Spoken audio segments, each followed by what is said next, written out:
Kahapon pinagnilay-nilayan natin ang kabanalan at kasalanan. Sabi nga ay kung sino yung pinapakain natin, yun ang nagiging malakas sa atin. Bahagi yun ng patuloy na pagninilay natin na itong linggong ito, kung tawagin natin, ay pagninilay dino sa espiritualidad na pagiging bata. Bahagi yun na kung saan ay kaya ipinapamanig ng pumikapal ang maging katulad ng pagtanggap sa isang bata.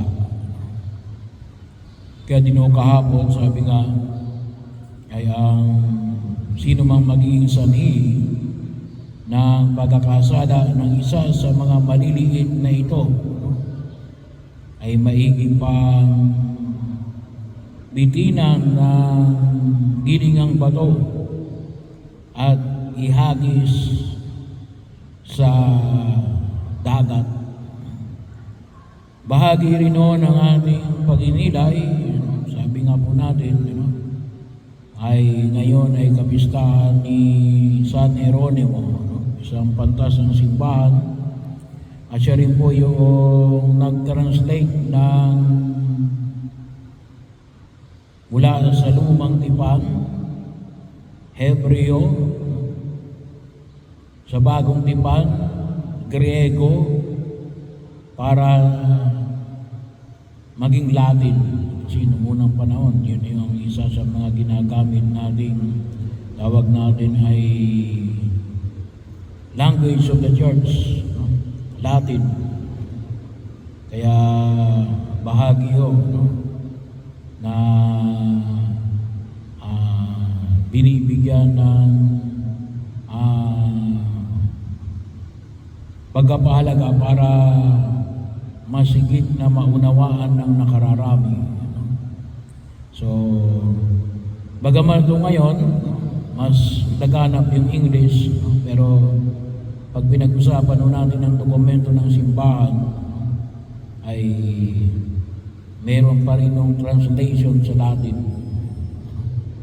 Pero yun ang ibig sabihin, na yun ay isa sa mga ginamit na translation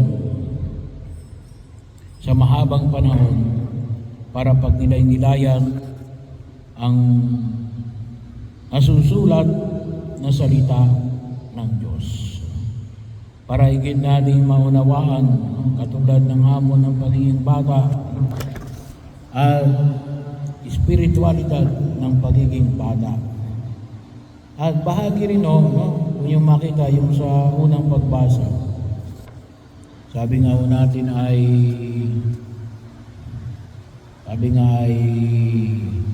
na pagninilay natin kahapon na nasa iyo pa rin yung desisyon. At isang halimbawa na alin, si Job, kasi ito yung story ni Job, na pag-uusap, sinimulan ito ng pag-uusap ni Satanas at ng Diyos.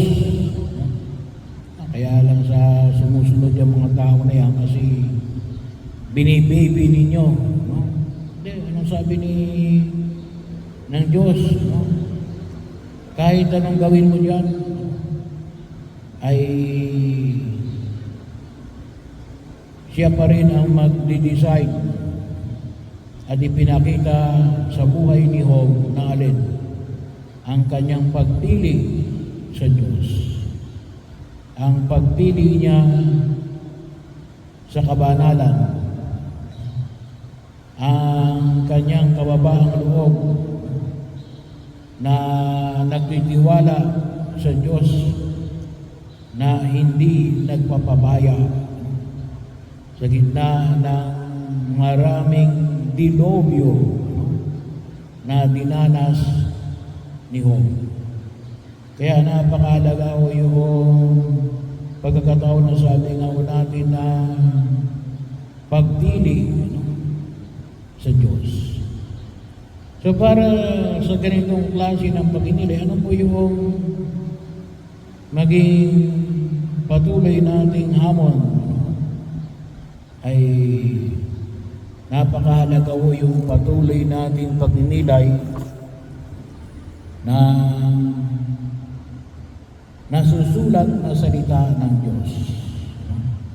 Pag sinabi natin nasusulat na salita ng Diyos, ay di yung banal na kasulatan, written word. Kasi yung salita ng Diyos, hindi lang po yung Biblia para sa ating pagkaunawa. Tatlo yan. Ano yung tatlong ito? Yung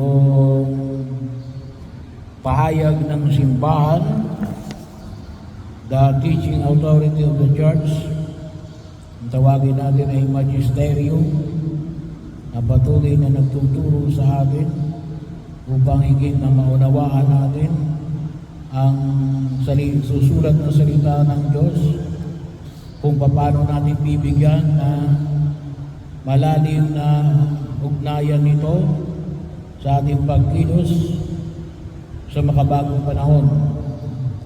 At yung tinatawag po natin sacred tradition. Yung sacred tradition ay yung mga hindi lang nakasanayan, ngunit na rin banal na nakasanayan. Katulad ng halimbawa na pinapahayag natin pag tayo nagninilay, pag sinabi natin na ano ba yung sacred tradition natin ng misa, nanggaling yan saan? Doon sa yung sacred tradition yan ay kontinyan po natin, yan ay bahagi yan ng karanasan ng mga anak ng Diyos mula pa sa lumang tipan.